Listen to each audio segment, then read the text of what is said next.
Hey, this is Daren 40. We are back for the part two of our crabs and environmentality convo. So I wanted to recap what we talked about in the last episode. So Irene was basically telling our experience with fake support and performative love. So if you don't mind just recapping that about your experience. Yeah, so just being involved, always being in the spotlight, it's really easy to have. It's like, what is that movie? I'm trying to not to be too silly, but Well, yeah. don't look into the light. No. Oh, Portuguese. Poltergeist, yes. Is it? No. Yes. Whoa, wait, no. Poltergeist. No, it was an animated. I think it was. Anyway, so like bugs are attracted to light. Not that people are bugs, but so when you some people act like bugs. The light attracts you, it brings you in. And so because I've always been in some sense of spotlight, it's really easy to get people wanting to be in my space. And so they need a sense of purpose. They need a sense of like they want to feel valued and they want to feel worthy. And because they don't understand that necessarily within themselves, it's like, oh, Irene. And I've gotten that. I've done like so many things in ministry, singing, photography, all of these things. And it's not a bad thing to aspire and to inspire somebody. But when you don't believe in yourself and you're really desperate to find that sense of value and purpose, and you look to somebody else, you don't know your identity yet. You don't understand what your strengths are, what your gifts are, but you're looking to somebody else so that you can kind of mold your life in that way. And so I've experienced that a lot. But because I'm such a giving, loving person, I'm open and I'm like, yeah, sure, I can show you this and I can do this. And then it becomes when they get the spotlight, when they do whatever, or they don't get their way, you see like a totally different side of them. And it's scary because, generally I'm this type of person where I care and I give. And I'm not perfect, but I've had a lot of experiences where I've gotten very close to people that I realize, wait, this is not the life that I want. They want to get important people, local celebrities in the Virgin Islands. They get all excited and it's like, yeah, but you're a person too. And so like I've just experienced a lot of people wanting to be popular and using me, not necessarily intentionally, to get to that space. And that is just the weirdest feeling when you start to get really connected and attached to these people and you start to see, okay, this is where your heart is. It wasn't necessarily about the relationship. Did we have good times? I believe for the most part, you could have great bonding moments and connection. But then when it gets down to the nitty gritty of the nose and them not being the person that they want to be through you, it goes to hell. And I think the overall feeling is you feel used. You feel Well, based on what I gathered from it. what is the overall feeling? It's disappointing. I don't know if I would. I've felt used. Yes, I felt disappointed, and it's like, but at the same time, I look at them and I realize like it didn't really have to do with you, Irene. It had again more to do with what it is that they didn't feel they were good enough about, and why they, I guess, use is a good word. Why they ended up gravitating through using you to get what it is that they wanted. But a lot of the times, I don't think that people meant to do that. It just happens naturally because of what they don't feel they have within I just want themselves. to tell you that you're very articulate in how you express. Thank you. I try. I'm gonna soak everything in. So going back to our conversation, we're talking about crabs in the bar, right? So in the part one, we explore what that really means for us and the kind of the crux behind it. Now, I want to ask, I'll take this to Richard, right? Why do you think we do this to each other? And I think you had an interesting take we had off camera. Unresolved trauma. I think the VI suffers from generations. Breathe, girl. I know. Stuff. I even hold my breath when you said Yeah, honestly, unresolved trauma. I am a product of people who did not deal with their stuff. And I think we are stuck in a society with people who have not dealt with their stuff. I want to use another word, but and you see it because at every aspect of your experience in the Virgin Islands, when someone is giving you a hard time, Irene, you're right. It's not you. It's about them. We were at Tart Wars. And ooh. I know. Are we going to talk about what category of tart? No, we're not talking about category of tart. But we were at Tart Wars and we were hosting one of the challenges, and there was someone there who honestly was just making life miserable for everybody.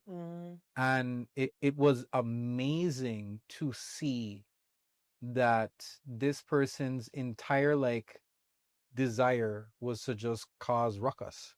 Yep. And it was because nobody else was. I had the But however, because of that opportunity, I had the ability to minister to someone who I care about. I also had the ability to see someone. And I got to see that person who was doing all of this shouting and yelling. And I remember afterwards being like, someone made them feel small. Yeah. Someone ignored them. Yeah. Someone didn't listen to them. And they found a way through their personality to project that hurt and live in that hurt. Like basically building a character. And building the character. And it's the dangerous part about having that insight, especially when you have it in the moment, is that you ultimately know how to push that button on someone. Yeah. And oftentimes people who are blessed with that insight, they just do it automatically. You're not supposed to use that ability or that gift to cut. You're supposed to use it to connect. Yeah. And I think in a VI, we're really good at cutting down. Like from cane to we the cut. We like how grandma say you're fat, you're too skinny. Like we know how to cut you down. Don't let me tell you about your but we don't use that to connect and see the hurt and try to like mend those bridges. It's a really hard conversation for me because I was like, what we cutting down? Like, not that we ain't like filthy rich. Like, you know what I mean? Like, That's why I said we're all human. We're all human. Average people making like $30,000, $40,000, $50,000. Like, what are we cutting down? Like, well, you know that comes from the scarcity mindset. Yeah, it's just really hard. I think that possibly like they could use that energy and like you go to blockchain, use that aggressive behavior. Like maybe because it's like when you're in education, you kind of learn to like understand a student and not try to change them, but rather give them a pathway that their personality best met. So like maybe they're good for like working in money markets. Like you need that sort of like aggressive behavior. So like if maybe they have that aggressive thing that Irene was talking about, like yeah, maybe they don't have to change. They just have to like find another place to use it. Like, I want to make more money than you. You know what I mean? Like, I'm going to provide more businesses. I'm going to get more opportunities. So it's like, maybe their personality doesn't need to change, but where they, like, use their energy to, build up themselves is what needs to be kind of like contemplated. It's something that he had said when you talk about unresolved trauma. What it brings me back is to the child in them. So unresolved trauma, from like what I've learned in therapy and just learning so much, touching on trauma is something where, for instance, you have a child who is walking with their dad, right? All of a sudden, you talking about the person being triggered, right? Daddy puts his hand in his pocket. All Daddy was doing was reaching for his pocket watch. But in that little girl's mind, who was 6, Daddy let go of my hand and Daddy doesn't love me. All he did was reach in his pocket. She grows up. She internalizes that unprocessed moment from that 6-year-old. She's 26. Her boyfriend then looses his hand, goes into his pocket. Why you got woman? And you see a triggered moment because that 6-year-old is still very much alive. We don't talk to the child in us. We don't sit with them. We don't feel what they felt and process it. Gotta have that process. Gotta use the word processing. And that's where you have those outbursts, and we call them miserable, aggressive, whatever. Sometimes it's personality traits where they're dominant, and that's cool. You know what I mean? They could learn how to direct it in a certain direction. But I think the problem that we have, especially in the Virgin Islands, being so close-knit, there's so much pain from the children inside of us walking around in all of these adults. I just have a thought experiment for y'all. Audience, you could join us as well. Think of all the conversations you've heard from our leaders over the last 6 months and just put a baby voice on them. Right. Oh, somebody has actually done that. And I know, but think of like, just keep it like it's a lot of children in the sandbox. Yep. Upset that someone took their toy or like took the slide away from them. You know, I used to believe this, and I don't want to acknowledge it, but it was an actual belief that VI and the Virgin Islanders don't mature out of high school. That there's a high school, there's an emotional level that's still at high school level for the majority of Virgin Islanders. So what are we missing? Like self-reflection? Is that Like because what happens is, and you get this in bigger populations. When you're in a bigger I want to hit population, you to the soul. when you get in a bigger population, you're forced to deal with people at different levels of maturity, both in the private and the public sector, Right. the spiritual sector, and relationships. It doesn't matter. The society is large enough that there are enough people at different walks of life that you can learn from. Iron sharpen iron. As our community continues to get smaller and smaller, and we're left back with who's left back. Yeah. Remember, The people in some of the best and the brightest have left us. brain drain? Yeah. Brain drain. So what's happening is you're stuck with the people who can't leave, who don't have the ability to leave, and very few of us choose to stay.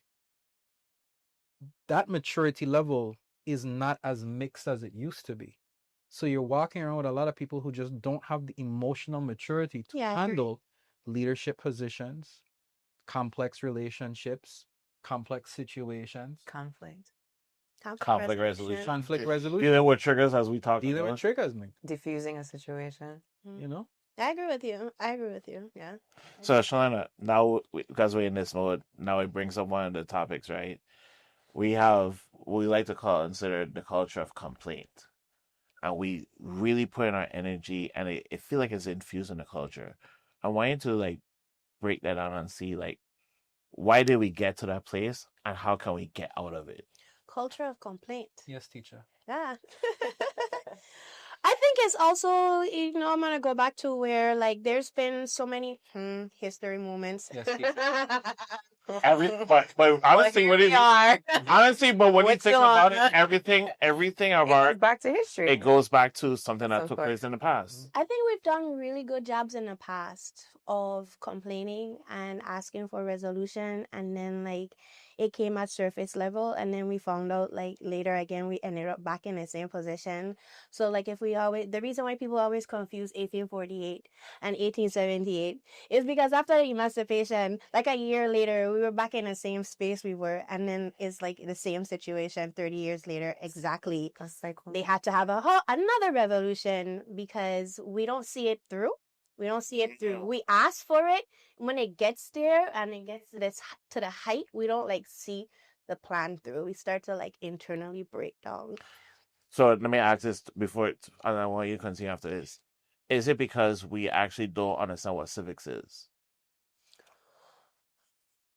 Civics is like another layer of it, but just like on an emotional level, like I think we don't know how to see things through. And like civics, yeah, you gotta understand how government works, but just like taking up government, cause that could pass. Like you could be American, you could be Danish, you could be, all kinds of. It's a system of rules. But just talking about you to just deal with me on a regular community basis, and like laws don't comply to like what me and you dealing with on an everyday basis. Like I don't know how to see through after I hold you accountable for something and you tell me, and you spoke about it already, and you tell me you see yourself wrong in this situation, and you don't know the next steps to know fix how not to do it again, or fix what you did do, but you recognize that you were wrong, but you don't understand the tools or have the tools to figure out not to do it again, or how to self-reflect and hold yourself accountable. So we could tell people, like, you always talk about accountability. People do things at work all the time. People do things in our community all the time, and I think people are stop asking for like resolution because you call it out, and then what happened? Nothing. The community didn't stand up for you. So sorry, I'll come back to you. You're fine. The part of this I was kind of gearing towards more is about organization, and with the organization comes discipline and the follow through and the actions. Why do you think we don't have that? Because like again, we highlight, just for everybody to know, 1848 and 1878 is two different things. But we always highlight it in our history, but we haven't had anything since then. Why do you think that is? You mean like resolutions? Well, I think is like mass organization. I would say D. Hamilton Jackson did a really good job at That is that. true. Yeah, with labor rights here in the Virgin But that's still, Islands. unfortunately, 100 years plus. Yeah, it is. Well, you talking about systematic things, no? No, not really some systematic things, because I think it's more about how do we come together as people, right? Because I think the part that you're talking about is the resolution part. We can't even get to the resolution if we can't even form together on one accord to go in this singular issue.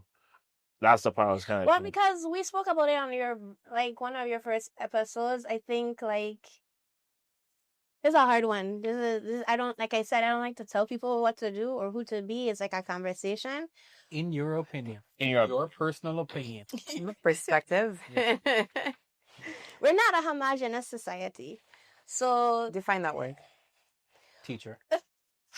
professor. Break it down. So we don't have an identity. We're still questioning what is a Virgin Islander. So I'll go back to one of the first episodes I did, and I went to Denmark, right? Because this is our colonial ruler before we became an American. When I went there, it was kind of eerie because their sameness scares me, but their sameness is also what is giving them economic worth and what is giving them one of the most joyous experiences out of all the countries, because there's no such thing as being Vietnamese Danish. It's just you are Danish, right? So here you're an Antiguan Virgin Islander, you're a Lucian Virgin Islander, you're Eustachian Virgin Islands. We love hybridity.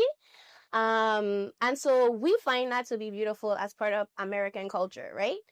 We've taken on that, but in other countries that are doing very well, there's a oneness, and we don't have a oneness. So what you might experience, your family might be from Antigua, and they had a certain way of growing up, and now you here, and you're coming up in this Virgin Island society, but all you learned about is heroes in Antigua or politics in Antigua, and that sort of comes with the fabric of who you are, and then you're clashing of what's best for the Virgin Islands because you're bringing in other things.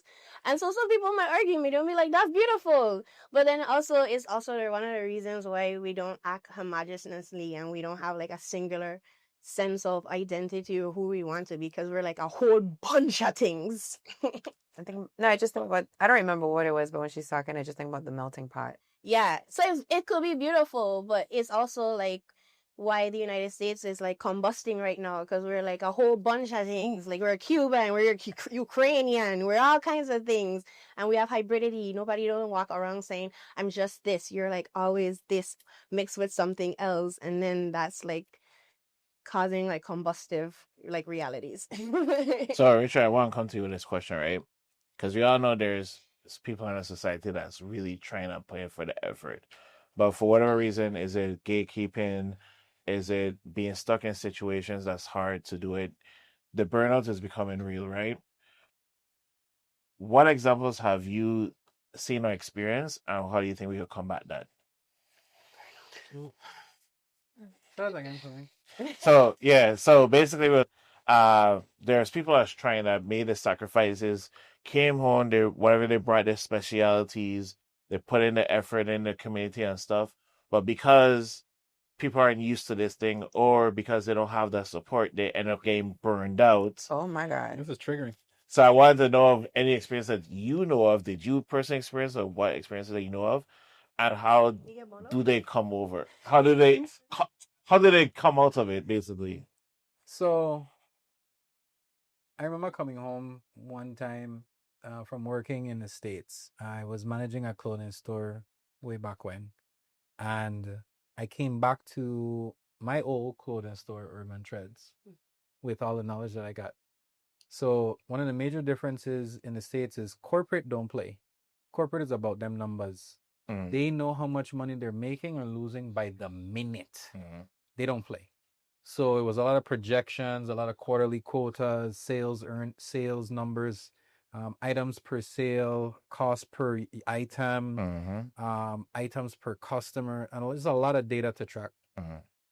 And I remember coming home, and these men didn't even know how much they were supposed to make for the month. And I was just like, what? You don't have any projection. They had no projections. No data. They just used to make money. So like I came back home and I just revamped everything. And the owner loved it because he's like, okay, great. Now I have numbers to drive. And some of my colleagues were like, why am I putting down all this information? Why you have me tracking this? Like, why are you driving me? Like, big man, we cooling. But it's because they belly full. Like, is that his verse? The full soul loads the honeycomb, but to the hungry soul, every bitter thing is sweet. I'll say that again. The full soul loads the honeycomb, but to the hungry soul, every bitter thing is sweet. That's a verse I do not like, but I have memorized. And basically what it's saying is like, when life is good, when you're fed, when you're full, you don't want anything, even if it's good things. But when you're hungry, you will eat that bitter because you want to be full. And the VI is full of full belly people. Even though we claim to say we want more, even though we claim to say we need more, we're very complacent. we move like we're very and conservative. Yeah. Very complacent and conservative. So that's the problem, is that when you're trying to bring down or bring back either a modernized way of doing things or a more structured way of doing things, man, I need to do all that paperwork, man. Just So the thing and go. I'll throw out a word: mediocrity. You keep goating me, dog. You keep goating me, dog. He wants to start that smoke, but I do. You want to put him in public? We don't have ask. Yes, exactly. That's delete that farm, right? But I'll use the word complacency for now. I do think the VI has this very unhealthy relationship with complacency, that enough is enough. And you don't see that in other countries where they're constantly striving for better. Yeah. Because it requires you to make sacrifices. And I gonna tag Chalana. Chalana did a post, one of her many posts. Girl, keep posting. Keep posting. Keep posting. I'll read the girl them thing now. Anyways, so she wrote this small epistle, just a short paragraph. Epistle. And she begged the question. She was looking at Taiwan. She was looking at like 3 or 4 different countries that all went through some type of transition to transform themselves. And then I was like, and she begged the question, like, so what's necessary? What are we going to do? You never respond to my comment, by the way. So I answered back and said, one of the things that are common to all of them is that they all had some economic, social, or civil uproar. Yeah. Taiwan was kicked out from China. No, Singapore was kicked out from Malaysia. Taiwan seceded from China. Like, it was chaos. And in that chaos, the country galvanized around itself and created that economic miracle. So you're saying there's an opportunity coming our way? What I'm saying is, unless it is utter bedlam in the VI, I do not see an intrinsic desire to change. It's not that we don't have political will. We don't have social will to change. And until we have that social will to change, where I could say to Irene, something catastrophic happen. Until I could sit with the 3 of y'all and say, okay, we're going to all suck salchichas and seasoned rice for like the next 2 years. Salchichas. But we're going to grow this, or we're going to build that, or we're going to sacrifice for this. If you're not willing to sacrifice as a society, you're not going to get anywhere, because handouts don't create economic opportunity. Let me repeat that for y'all. Handouts don't create economic opportunity. Economic opportunity comes from sacrifice. You have to spend something to get something. And I don't think we're willing to cut our budgets that deeply. So you know where that comes from? I guess say my favorite word. Go ahead. It comes from trickle-down economics. Yeah, we figured it. Because that's the VI, that's like the VI's default economic model. But anyway, so I want to transition to, we talk about crabs in a barrel mentality into a lot of degrees, right? Now, let's talk about how do we get out of it? Because that's the only way we're going to really move forward. So now I want to make this solution-based, right? So let me start with Irene. How do you think we could get out of it? And what will be, let's say, 2 possible solutions that allows us to get out of this space and go to a place where we start thriving? I mean, generally for me, like spaces like this create opportunities for conversations to be had so people can understand sharing. I talk about the principle of giving and sharing. And so when we understand that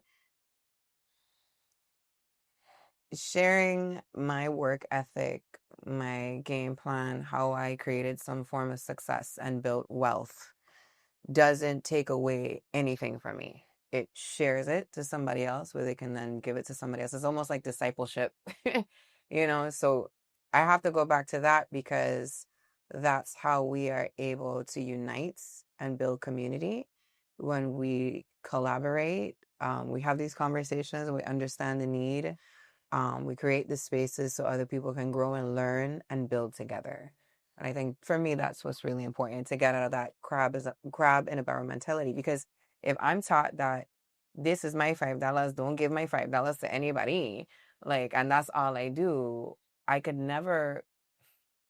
build wealth because I need people to build that wealth with. I need to be able to share something, and if I'm scared to share, I'm always going to stay with my little $5. You're going to stay with your little $2. Yep. But now if we put the fish together in the pot, we could have a nice little soup. So if we could get out that mentality of giving and not being so, that scarcity thinking where it's like, I have to hold this to myself. What is taking somebody else to teach them how to shoot with a camera in natural light, or teaching them what it is to have certain understanding of finances, or this is what I do. This is what I did for the past 3 years.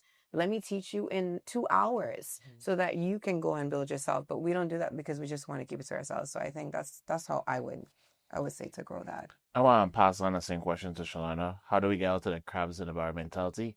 And give us 2 actions that can help us do that. Teacher. For me, I want to carry people with me. So I just want to say that there are people that are doing work. I like to big up people like Good Food Coalition that is doing work about, food sovereignty. And again, there's lots of, arguments about, farming here in our community, because for so long it's been, synonymous with slavery. But any society that's doing very well right now, like, you could take away any sort of systematic global banking from them, and at the end of the day, they'll be able to sustain themselves because they have food, and that's the most necessary thing that they need, right? So we'll always be looked at as a vulnerable space, and people come knocking when they know that you're vulnerable, because people are ready to be bullies, and we're seeing that with our power and water situation, where there's these global conglomerates that know that we're vulnerable. So I think we need to build up ourselves, especially in the finances, identity making. Our university, they're doing a really good job. They're trying to pick out more nurses, people in the medical field. We just have to sort of look at the global landscape and see what other people are doing. I know Bert Bryan, he used to bring delegations from Singapore here. I've been to conferences when I was a young woman. And so we don't have to use the models that people are doing, but I think that this is exactly what we need to be. We need to be looking at the global landscape and finding out how we're going to do the same thing for ourselves, because it's going to be breaking down now soon, where we're going to have to be a little bit more sustainable, because the governmental inequities are just going to become sort of more stronger, and we're going to be on a more vulnerable side. So that's what I would say. I think there are people doing the work already, and we just need to make it stronger and look outwardly. All right. So, Richard, I'm going to finish up with you. Same question. I think we need to borrow from Irene. I think we need to deal with the child inside and talk to the child outside, the children that are outside. So when you feel the need to retaliate, just remember there's a hurt child in front of you yelling and screaming. And if you can speak to that child, then I think both of you could play in the sun a little bit better. So I thank you for that analogy, and I encourage others to, before you start cussing, start listening. All right. Yeah. So I think we talked about so much with the crabs and environmentality. And I think maybe we would debunk some of it in our conversation. And we need to not only hear a dialogue, as you guys know, we do a wide range of topics, but I think we also need to have that conversation within our family circles, our friend circles, our professional spaces, and realize that really and truly in the VA, all we need is us, but we have to work in the same accord. I like to say, a term that I reuse often is put the egos aside, right? Like Richard say, sacrifice. Chalana brought up, learning from the past so we don't repeat the same cycles. If we could all incorporate all those things, the VA could be in a better place. But it really comes down for us speaking to the challenge side, putting our differences aside for the greater good, and basically operating as a community. So, with that being said, thank you guys for joining the conversation. Uh, we know we in dialogue. We love having these conversations. Please let us know what you think in the comments, and we'll see you next time.